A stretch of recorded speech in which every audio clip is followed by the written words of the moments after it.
Welcome to the Christ Connection podcast. We are here to help and encourage you to enjoy your adventure with Jesus. I'm your host, Kevin Senapati-Ratna. Let the journey begin.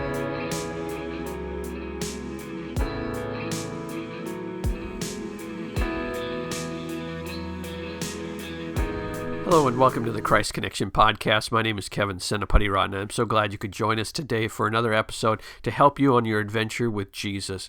Now, most of the time when I'm doing these podcast episodes, I want them to be able to last. So if you're listening to this year 2025, it's still something you can grab a hold of and go on your adventure with Jesus. But I did want to slightly set the context for this episode.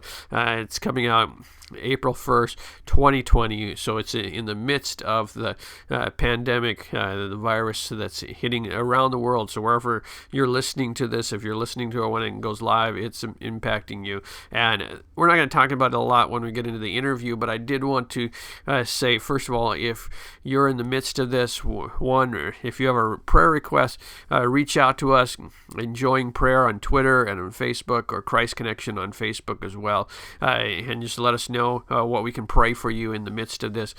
Two, that in the midst of this, that I pray that you experience peace and freedom from anxiety and worry. It's a strange world we're living in at this moment, and may feel disorientating. Go back and listen to the episode on anxiety and worry from the Apostle Paul. It applies so great right now in this season of time. So that can be a great resource to you. The other side to this is a great opportunity for the church to be the church. I love seeing what pastor friends around the world are doing to be a blessing and an encouragement in this season, in this time. And you may feel kind of helpless, maybe locked in your house kind of a thing. I'm in the back of my trailer right now just because this is the place where I can record this intro. But that does not mean that we can't still make a difference. And I think our guest today really can speak to this. I have Matthew Barnett, who is co-founder of the Dream Center in Los Angeles, California, is also the pastor of Angelus Temple there. And God is using them to touch and minister, and actually in this time and in this season, they're doing some great work of passing out food and being a blessing to the people in Los Angeles. But we talk about his new book, One Small Step, the life-changing adventure of following God nudges. And if ever there were a time, today is the day to begin to follow the God nudges in your life. Those small things can make a huge difference, whether it's a word of encouragement, a text, an email, FaceTime with someone can make all the difference in the world for them. The prayers that we pray during this time and during the season, and again, that really applies whenever, but I just want to highlight for us right now that this is a time and a season where we can begin to follow God nudges at a whole new level and be a blessing and an encouragement to the world around. That alone is the adventure that we were called to be on. And so I think you're really going to enjoy this conversation. It's going to be really practical, but also very inspirational for the difference that you can make, the difference that God has called us to make. So without further ado, my conversation with Matthew Barnett. Okay, Matthew, welcome to the show. It's good to be with you. Thank you. It's fun to talk to you finally after I have been following your ministry for probably as long as you've been in ministry. So it's fun to have a conversation. Well, it's so good to be with you. It's always a joy to talk about all the good things God is doing. And we're going to be talking today about your new book, One Small Step, The Life-Changing Adventures of Following God Nudges. But before we get to that, if a random question for you, as I was searching on YouTube about you, the third thing that showed up was a music video,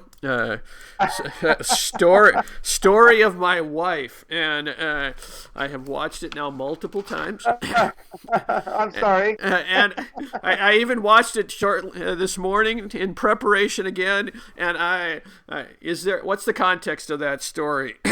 The problem is there really is no context. It was just a fun spoof that we do at church. We like to mix it up. We're in the middle of really kind of a serious work, but we like to have a whole lot of fun to bring light to it. I think that's one of the reasons why we've been around for 25 years, just looking for ways to have fun in the midst of all that we're doing.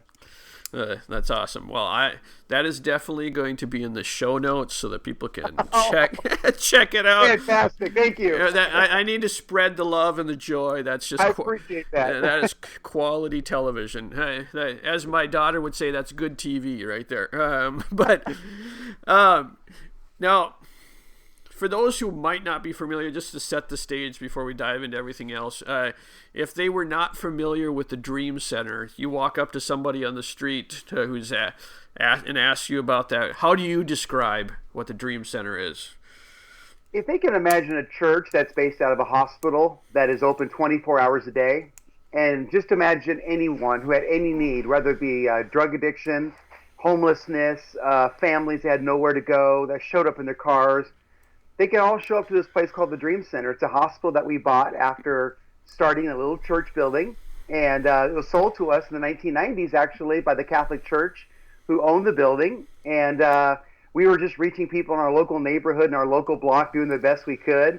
And sure enough, this Queen of Angels Hospital becomes available after the earthquakes and riots. And we had a few houses in the neighborhood that we were taking in people that had drug addictions, and we just started using whatever we had, a little desk on the sidewalk, and that's the first ministry. And then it just blossomed into the whole neighborhood. And then one day we were driving down that freeway, we see that hospital, and the Catholic Church sold it to us for $3.9 million back in 1996, when they could have sold it for $16 million to Paramount. Nightmare on Elm Street was filmed there, Halloween was filmed there, all the horror slasher films were filmed there. But when we bought it, we just decided that we thought, what would happen if this hospital would be open 24 hours a day, where nobody would ever be turned away for help. And now we have 700 residents that live there every day and feed about 30,000 people every week through all the outreach programs in the community. Wow. It's amazing how it's grown over the years. I remember, because I was a lead pastor before starting this ministry about 15 years ago, and I remember reading The Church That Never Sleeps. That's your first book, right? Yes, that's correct. And it was such an encouragement to me, and kind of shaped my whole idea of creativity and the importance of creativity in ministry. What has God been teaching since then? What has God been teaching you about creativity over the years, kind of out of that, and then since then? Well, yeah, the new book is really a throwback to that one in some ways. It's going back a little bit to the roots of finding a need and filling it. I think a lot of creativity that we have found is found in just simply meeting the basic needs of people, because people obviously have creative problems, to be honest with you. And they really provide creative solutions. Just when you think that you've met every need that you possibly can, you'll meet somebody who's using drugs in a different kind of way, or somebody who is off the streets that has a different set of issues. And so most of the creativity I get is just keeping my eyes open to what is going on in the community and meeting those needs. Also, I think creativity is your attitude towards situations. I think in the inner city here, a lot of people expect us in dealing, with the mass homelessness and all that goes on, to kind of have a sense of sadness and darkness about our work. But the truth is, we try to be different than our neighborhood. We try to show so much joy and optimism and hope. And I think a creative attitude is necessary to pull a lot of these communities out of the place that they're in. And so a lot of what we do is just kind of work on having a mindset that pulls people up. I mean, one of the creative things that we do is when people come in is we ask them, what is your dream? And you're asking a meth addict, for 10 years, what is your dream? It freaks them out. They're like, that's a question I never thought anybody would ever ask me, because I'm just trying to get off of drugs. Here you're asking me, what is my 10-year plan? But the truth is, a lot of those questions and mindset philosophies I think is what allows people to not just feel like they're in a homeless shelter, but think that they're arriving in a place where they really can grow and do something great with their life, like modern day disciples. And that's the approach that we have, and I think that's what keeps us fresh and innovative in how we reach people. And innovative is definitely the word for you and your ministry. The latest book, the subtitle is Adventure of Following God Nudges. And adventure with Jesus is kind of the theme of this podcast. What is the idea of God nudges to you? And you also talk about nudges of the Holy Spirit. What does that mean, and kind of what does that look like? To me, it looks like all kinds of things. There's really on a daily basis so many things that God impresses on our spirit to do that we just kind of cast aside. We say, well, that's a good idea, but I don't have the time, money. We justify why we can't do something. We kind of spend our life saying no to a lot of things that God puts in our heart, like saying something to someone that you've always loved, but you've never said it, feeling emotion for someone, but never actually speaking it. Little things that can change the pattern of someone's life. Like, for example, in my book, I talk about the story about my wife and how, she's a hugger and a cuddler and I'm not. Like, the reason why we bought a California king bed is because it is the king. It is like it's like huge. And so, my idea of waking up is having my space when I sleep, right? But she's more of a cuddler. So you know what? That was a barrier from us going to the next level in our relationship. But God just spoke to me. He said, 10 minutes a night is stopping you from going to the next level. Do something that is not natural to you and watch what happens. And so I started spending 10 minutes a night. I wasn't like counting her, telling her she was on a timer. My internal timer is 10 minutes a night. And it changed the whole relationship. I mean, it bonds us in such a way that was closer. And so I just trying to encourage people to just, there's a lot of things that we want to do, but we just say, nah, I'll never do it, and spend our life in this routine. For example, one day I was at the Rose Bowl just doing a little walk around the park, and I get a text message from a guy who talks about these guys who ran 7 marathons on 7 continents on 7 consecutive days. I mean, we're talking full marathons on every continent of the world in 7 days. And he sent me this. I said, that's great. Those people are really wonderful people. And then he sent me a message and said, if you agree in 24 hours to run these marathons and do this yourself, I will give the Dream Center $100,000. And I thought about the need that we have in our ministry. It was a tough time. I talk about, in the book about how I had to literally give every penny I had to keep the payroll going at the Dream Center. And we needed a miracle. And it was so far outside my comfort zone, I didn't know what to do. But I just said yes, because I realized that the people at the Dream Center are way more important than my comfort. And I trained for 9 months, 100 miles a week of training. It was the most extraordinary thing. I ended up running 7 marathons on 7 continents in 7 days. Not even a runner. I ran in Antarctica, Madrid, Morocco, Dubai, Australia. I mean, all these continents in Miami, and all these in 7 consecutive days.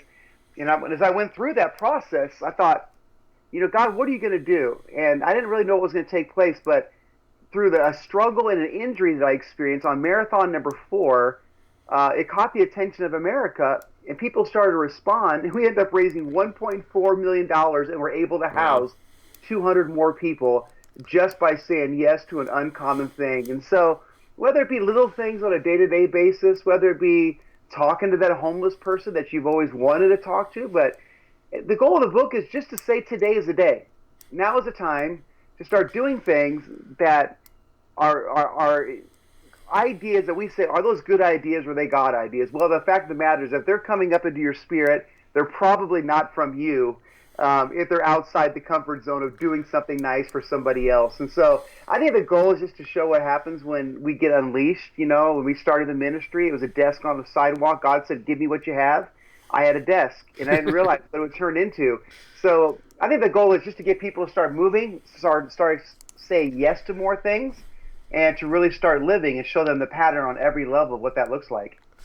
You said a desk on the side of the road. What exactly did that look like? Well, I had nothing. Nobody showed up to my church building at all one day, and I was so discouraged, and I said, God, I have nothing. He said, you have a desk. Move it on the sidewalk. Make your office on the sidewalk. And so I moved it there, and all these moms in the neighborhood would come by, and I'd talk to them, and didn't realize that by talking to them, I found out they had sons that had drug problems. We took in, those sons and daughters, and just by being out there and seeing people's need, it opened up the pathway for vision of what God wanted to do. And it's amazing how one desk on a sidewalk could lead 25 years to a hospital that's worth about $70 million now. We've been offered for that land. Wow. But that's not for sale, obviously. But it just, little obedience, you just don't know what's going to happen if you choose to get out of your world. The enemy is doing everything he can to keep us isolated. Fear, tactics, media, culture, everything is like stay within yourself.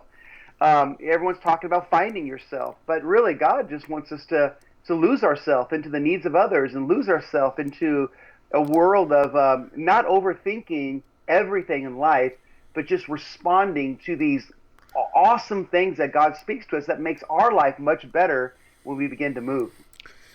Now, going back to that 7 continents in 7 days, and I love that story in the book, and there's just so much there. But first of all, it sounds pretty crazy to do, even if you didn't have your accident.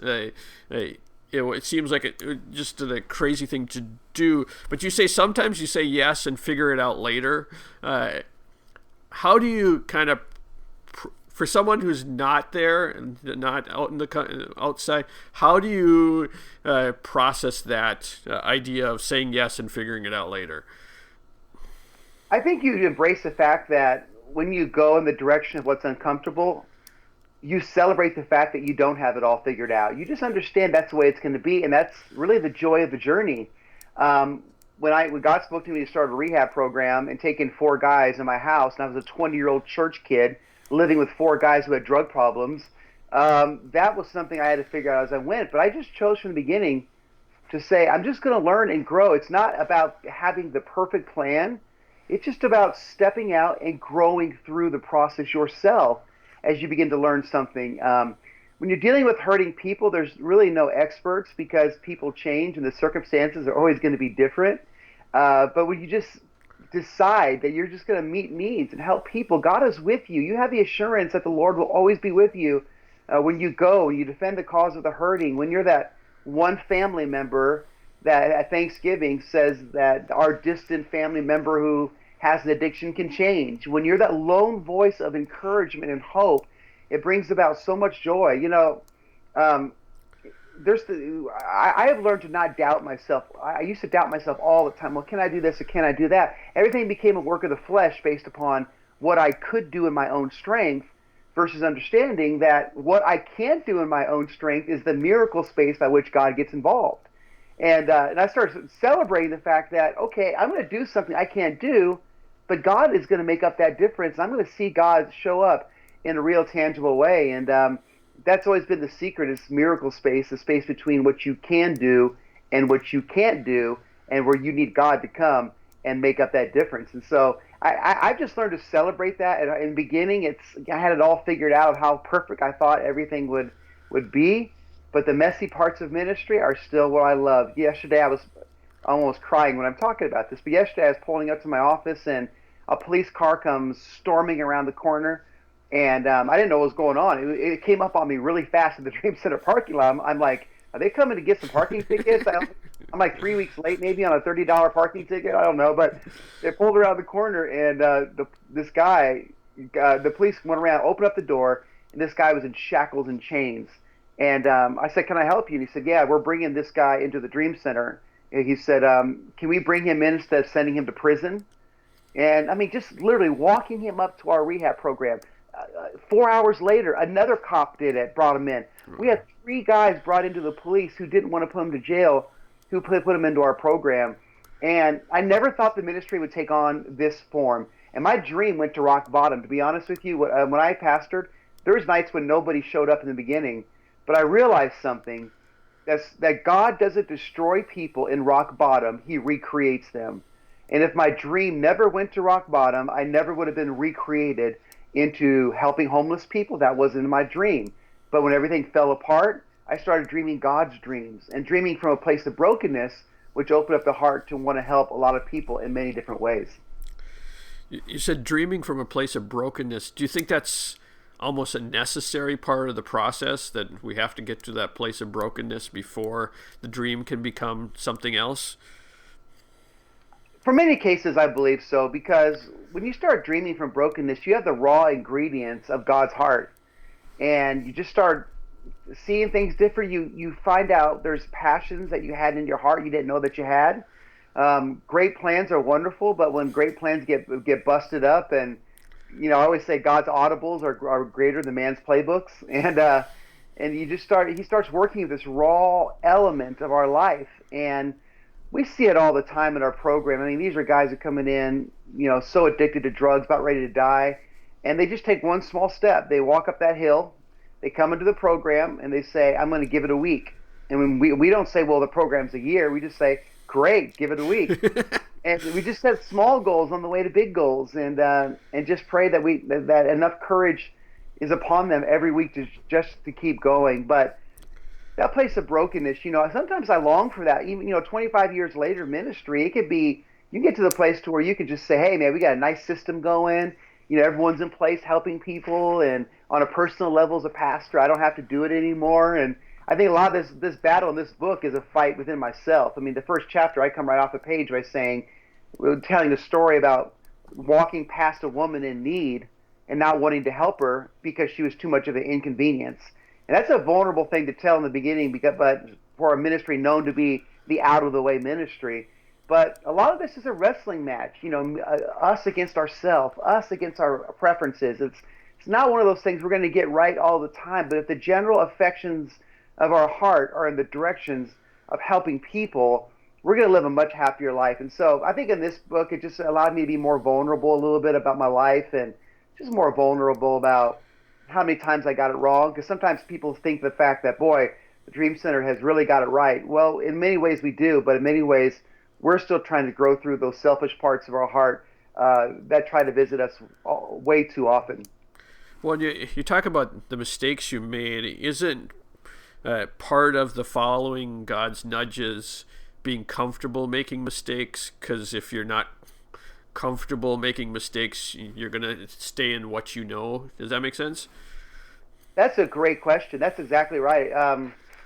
Yes, I think not being afraid to make mistakes if your heart's in the right place. If you're really trying to make a difference, if you're trying to help people, if you're trying to value what God values, and you may make mistakes in the pursuit of that, I've never felt bad.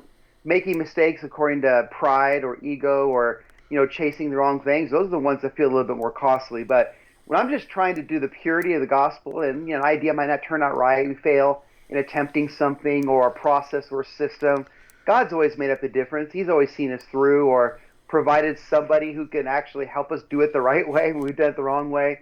So it all depends about where the condition of your heart is when you're stepping out to do something. I realize every time I've dreamed for hurting people, God's always allowed that dream to succeed.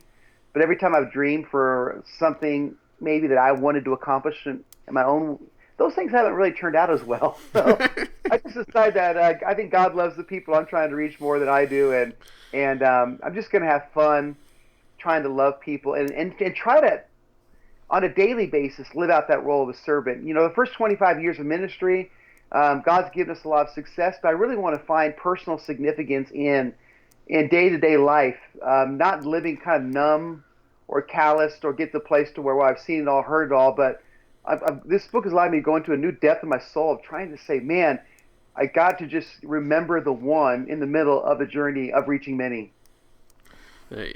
So I guess that leads to the question, what kind of, after not writing for such a long time, what kind of started you to write this book? I think a lot of it was personal. I felt like I was working through a lot of things in my own life about where I was at. We've been through a lot in the last 3 years. We tried to grow the Dream Center a little too fast. We added about 200 beds in 6 months. Wow. And for all the need and the homelessness and the epidemic that's breaking out over the city of LA. And it was a big step of faith. And to be honest with you, it's probably too much of a step. That's why I did the World Marathon Challenge, and finishing that race left me really depleted physically and emotionally. I think it took a little bit out of my life. And so I wrote the book. I just said, I'm going to write like 3 pages and just see where it goes. I mean, I don't know if I'm even motivated. And as I just kind of went into that vulnerability right off the beginning of the story, I thought, you know what, maybe there's something here. And I just began to write and just kind of see the evolution of this ministry and how from a desk on the sidewalk to all that's going on, it's just always been about common obedience and just letting people know that you don't have to buy a hospital, but boy, your life will dramatically change when you just decide that there's more to life than getting up and existing and living and serving. And so I started doing some weird things after that. Like I started to pick up my kids from school and find out how I could make that a 15-minute sanctuary instead of just picking them up and saying, How much homework do you have? God spoke to me. He said, take one small step. Build your children in 15 minutes. When you pick them up from school, don't talk about homework. Buy them their favorite drink, or have a song they like queued up, or have fun. Make that 15 minutes matter. And I never thought that way before. I was in the hustle and bustle of building this and building that, and finishing the next floor. And God spoke to me. He said, in the little personal ways that I want to use you on a day-to-day basis, to have nothing to do with growing the ministry or doing anything big, that's going to be the foundation of the next big push that I have for the Dream Center. But it'll be found in the little things that you do that prepare your heart for whatever is next. Which is a good transition to what I had a couple questions on, because you talk about that home field advantage, creating a home field advantage for your family. Any other suggestions on making that a reality? I have one daughter; she's 13, going into that season. Any advice on how to build that into your world? What's interesting, and I'm definitely not putting this down, because I think a lot of parents really love it and make it work. But growing up, my dad, being this mega church pastor, he never had a family devotions. And I asked him, I said, Dad, why don't we ever have family devotions? He said, because my goal is every minute of a parent to make the gospel so exciting that my life is a devotion. I want to make my life. And so I remember those days when I'd come home and he would just, talk about the ministry for 5 minutes, and he would say, let's get up and let's go to a basketball game, or hey, let's go down there and give that guy a sandwich down under the bridge. Or there's always these really spontaneous little things that he did. And I always looked forward to coming home, because there was always an adventure. We never knew what was going to happen. He pastored a church of 10,000 people, one of the first ones to ever do it.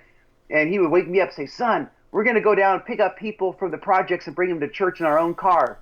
I'm like, Dad, we have buses. We have 40 of them. That's why we have the bus ministry, so we don't have to go in our cars to do this. It's kind of a selfish little kid, And he would, he would just say, no, let's go do it.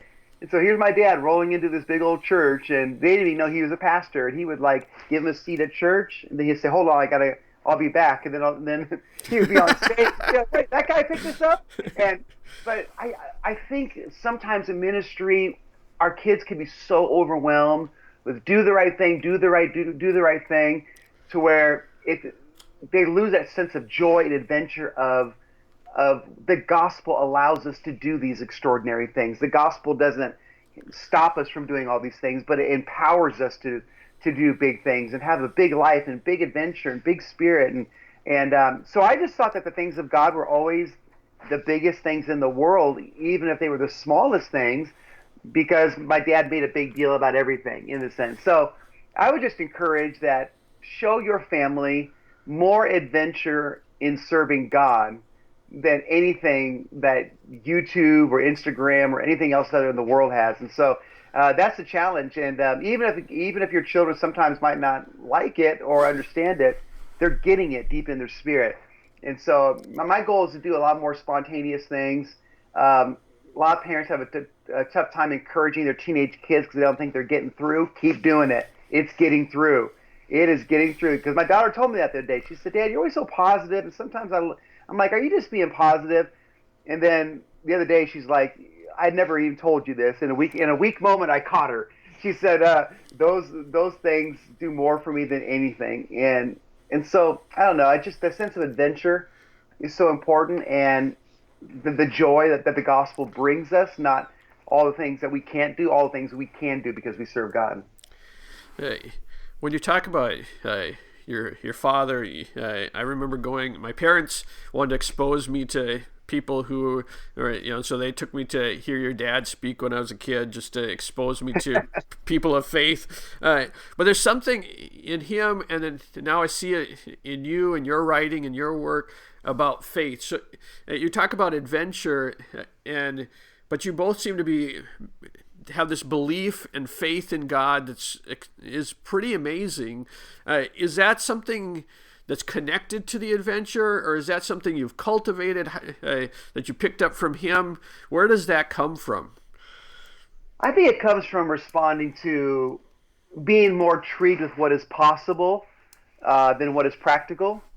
And we've always been that. When we bought the hospital, everybody thought we were crazy. To be honest with you, we got almost hundreds of letters, really, and even some hate mail saying, "Why would you go to LA and build a church? There's no money there. It's a third world country. It's going to be the biggest mistake of your life." And to be honest with you, we kind of agreed with them. We're like, we're not even mad at the haters. We actually agreed with them. We're like, well, you're probably right about that. And so their analysis was so correct on the surface that we weren't even mad at them for making that analysis. But we just kept going one day at a time. We realized that miracles could happen in the next step that you think you can't take. And when we bought that building and we needed 18 months to come up with $4 million, our church only had $50,000 a year coming in the offerings. Wow. But we began to tell the story. Imagine if the most notable building in LA, one of the most landmark buildings, can be turned into a 24-hour place of refuge. And we just kept speaking that. And 9 months into it, we got two guys who ended up giving both $1 million. And a man from Malaysia heard about it in a newspaper, showed up, never met the guy. He gave $500,000. So I think big vision and big faith, and putting it all on the line. There's some people out there that kind of want to get behind that type of vision and go for it. But at the same time, it's one of those things with just living life with no regrets and just being more intrigued by what is possible and not by what is practical. And that's just always been the side that we've leaned on. We failed in the direction of stepping out in faith many times, but the few times that we have been blessed, they've been big moments, and they have shaped our lives dramatically. Hey, I love that. More intrigued by the possible than what is practical. Hey, one of the things that really spoke to me in the book was the idea of your words having power. You say on both ends of the spectrum. On one side, you say excuses have power, and then on the other side, you talk about a 30-day challenge of just speaking ridiculous faith. Can you talk about the power of our words? Oh, it's everything. It affects our health. It affects our relationships, everything. And that came out of a kind of a dark place I was at in my life, where I started getting skeptical, and it wasn't like me. I'm like, what's happening to me? I've just let a few seeds of bitterness and frustration enter into my soul, and tiredness. And I started saying kind of crazy things like, well, if it was all over tomorrow, it's been a good 25-year run. I mean, that's not a faith-filled comment. That's kind of a doubt-filled comment. And I was just kind of, I don't know, in a bad place. And I'm going to shake myself for 30 days. I'm going to get up. I'm just going to speak life into everything. I'm just going to thank everything, be thankful for everything. I'd go to the donut store, get a donut. I thank the Lord for the donut. I just went to an extreme. It just started praising my way out of that valley and rejoicing my way out of that situation. And walking through and just loving on people at the Dream Center campus, not just going to my office and say, hey, being cordial, but trying to pour a word of life into them. And it really got me out of that place. It got me into a new rhythm. And I think the best thing it did was allow me to understand how good it feels to be on that side rather than the side where everything seems to snowball and the fears get greater, small fears become multiple fears. And there's just something about being aggressive in your lifestyle and in the way, in your words that you speak, that just kind of is like a freight train that just runs over everything in its path. And so that's what I wanted to develop back into my life again and get that back, because even people that are encouraging, and even the Word of God, they went through dark moments. You read the Bible, there were some people that had great faith, and then all of a sudden they just, they went through a season where they just wanted to die. I mean, the Bible is so vulnerable, and I don't think I ever really got to that place, but I did get to the place where something in me wasn't the same, and I just wanted to reject that on every level and share that experience with people, that they give themselves a 30-day challenge of just speaking life into everything. Boy, you're not even going to recognize your life when it's over. If someone who's listening to this and said, I need to do that, any practical advice of how to make that shift from what you were thinking and getting rid of the other thinking to moving into it? Is it just kind of a choice every moment, or build over time? Any advice on that? Yeah, it's a choice, but it's also, you have to be intentional about how you remind yourself. I put Post-it notes everywhere. I put it in my refrigerator, and speak life, believe the best, whatever, because there's so many moments you can get back into that pattern again. And yeah, it was a choice, but I did a lot of things to remind myself. I got ridiculous with it. I mean, I just put post-it notes everywhere, drove the family crazy. I just made little reminders on my phone, my screensaver, whatever I could do. I just decided to go for it. And also, with the 30-day challenge, I was able to lock in to an assignment and really understand what that assignment was. And the fact it was 30 days gave me a chance to really kind of dial it in and realize that if I'm going to do something, I'm going to do it right in this time and see where it leads at the end. Of course, we know it led to a really good place. I asked my family to keep me accountable. That's a big thing too. I said, hey, if I ever get that way, just tell me. I won't be offended. I gave him a code word like you can give me anything, orange juice. If I get negative, say orange juice. Okay, I get it. Okay, I'm sorry. And let other people keep you accountable, and it's a lot of fun, and it really reshapes, and it impacts them too. When you have them keep you accountable, they're almost kind of like getting swept up into the process of the challenge as well. That's awesome. Hey, a couple more questions as we start wrapping it up here. First, on the idea of challenging. You do this 30-day challenge. You do 7 continents. 7 is that part of your personality? I saw something on Instagram today from you that was another challenge. Is that in your makeup, or is that something you've learned that works for you, or what's with the challenge thing? Yeah, the challenge thing is there. I mean, that's one thing that keeps us alive. There's always a sense of everyone challenging each other at the Dream Center, walking around, guys getting each other's face. Hey, man, you graduate the program. And that's one of the reasons why so many people do graduate, because guys come in, they just swept them in, they get in their face a little bit. And we're always just provoking one another to good works. We've done 24 hours of free throws nonstop. About killed our joints and our arms doing it, but lived homeless on the streets of Skid Row to understand what the need was really like, and to have a heart broken for compassion as I lived on the streets of Skid Row. So those are the things right there that keep you on the edge. I want to live my life on the edge. My dad always says, if you're not living on the edge, you're taking up too much space. So I want to be on that edge.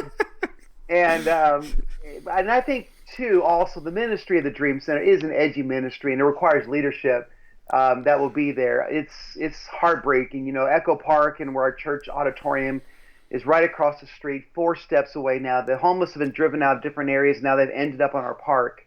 So every Sunday after church, we have people going by the hundreds into the tents after Sunday morning. Imagine 4 steps from your sidewalk now. One of the largest encampments has now been moved literally to outside our building.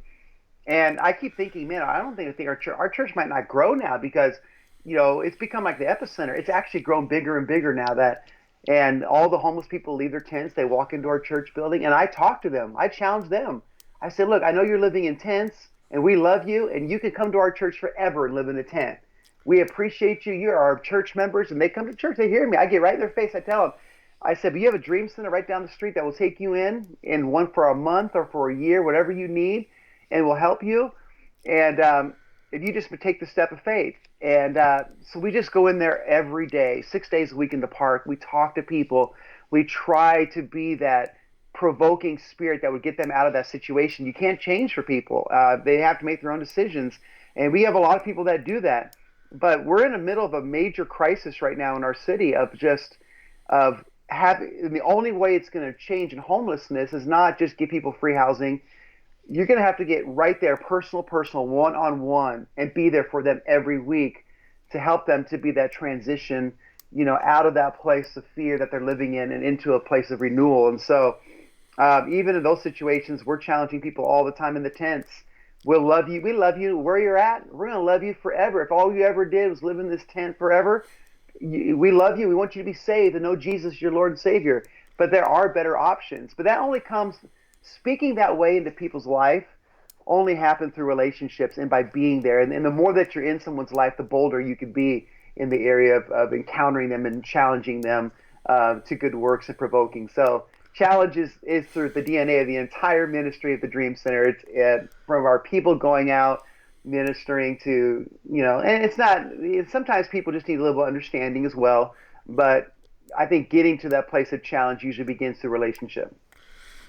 I love that, because that speaks to me. I'm all about the challenging myself. My wife sometimes is like, all right, calm down, Kevin, but that's all right. All right. One other question, and then we want to know where we can find the book, Dream Center, all that stuff that they can find out. But one place in the book you talk about the big events of the world get all the headlines, but little acts of kindness rule the world. If someone was listening today and they're not doing Dream Center, they're maybe a suburban mom or listening to this on their way to their business, what would you say to them about the little acts of kindness and what they can do with that? I would encourage them to be like Jesus. The one sentence autobiography of Jesus was, Jesus Christ of Nazareth, who went about doing good. Whenever I hear that scripture, I think of Jesus living his life with a head on a swivel, just looking for ways to be a blessing, looking for ways to be a miracle. And the autobiography of his life was a man who looked for opportunities to make a difference. And I just encourage you to have a generous eye, to go around, listen, look. You don't have to look far for a need. All you have to do is look everywhere. There's people talking all the time. My kid, I wish I had money for my kid's Little League, or I wish I had someone to pick me up from school. There's just everyday need is speaking all the time. The person that you encounter that nobody wants to be around. I tell kids when they're young, look for that one kid in the cafeteria that's lonely and be there for them. I mean, change your own life by being a person that puts yourself in someone else's world. It's crazy. One of my favorite scriptures in the Bible is Matthew 26:6 that says, Jesus entered the home of a man named Simon the leper. That doesn't seem like much, but there's 28 chapters in Matthew. Jesus is getting ready to die on the cross. And what is he doing in Matthew 26:6? In the biggest moments, as he's preparing for the cross, he's sitting down with a man who has leprosy in the strategic hours of the end of his life. That's the kind of life that Jesus wants us to live, to where we're not so overwhelmed by the world that we just don't look for ways to be a blessing. God, just to live your life with your head on a swivel, look for ways every day to make one way of impact, one encounter. And if you can just do one a day, and it doesn't always have to be money, doesn't always have to be things. It could just be disposition, attitude, and those. Imagine if everyone did that on a daily basis in the world, how much change could happen. It probably could turn around in 24, 48 hours in some ways, and tangible, real evidence of change. So I just want them to get to a place where that engine of life, if you live your life with palms up, you're only going to be happy at Christmas time and your birthday. When you live your life palms down, there really is a way you can be happy 365 days a year. I was just at the donut shop before I got here, and I dropped like a $2 tip, and this lady was just so nice, and she literally almost started to cry. And I realized that little acts of kindness really do go a long way in someone's life. And you got a donut out of the deal, so that's good. Yeah, maybe more in the future out of it. All right. So where can people learn about you and the ministry and find the book, and any other final ask that you'd have of the audience? Well, first of all, I want to help the audience. If they ever have a son or daughter who has a drug addiction or needs a 1-year free program to help them get their life together, I know almost every family is impacted by drugs or alcohol or some type of substance abuse, sadly. They can go to dreamcenter.org, fill out an application. We'll take them in and help them. So I always like to talk about that first. If you want to bring a youth group or a short-term mission team to the Dream Center for a week, you can go to dreamcenter.org, sign up there as well, come down and spend some time with us. The book will also there'll be a link to the book on dreamcenter.org, and of course you can find the book on every outlet under the sun. It will be available come March 31st, pre-order. It will be available, and then of course April 7th, the general release. So I would encourage everyone to go and to wherever their favorite outlet is, you'll be able to find one small step. Perfect. And let me recommend to everyone, it's going to be a book that challenges you, and it'll be a place to take that next step with your walk with Jesus. So check it out. So thanks, Matthew, for being with us today. It's a joy to be with you. I loved it. All right. God bless.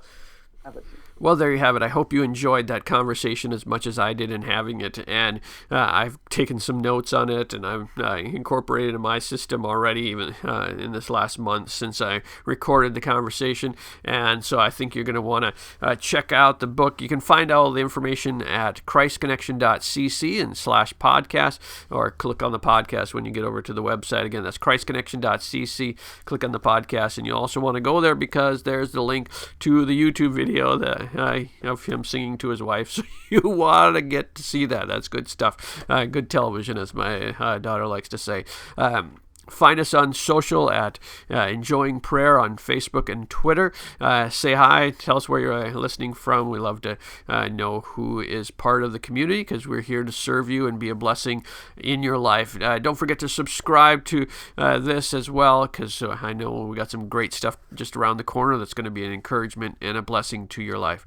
So until next time, I want to just thank you for listening, and God bless.